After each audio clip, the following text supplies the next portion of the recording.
in today's tutorial, I'm going to show you how to connect your Bluetooth speakers to your Acer laptop, tablet, or desktop computer.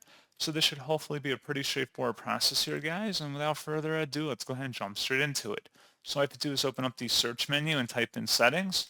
Best results should come back with settings. Go ahead and open that up. Select Bluetooth and devices on the left panel, and then on the right side, select the Add Device option for devices at the top. Make sure your speakers are powered up as well as discoverable on your network, and then proceed to select Bluetooth, and then just follow through with the on-screen wizard, and that's all you have to do. So pretty straightforward process, guys, and as always, thank you for watching. I do hope that I was able to help you out, and I do look forward to catching you all in the next tutorial. Goodbye.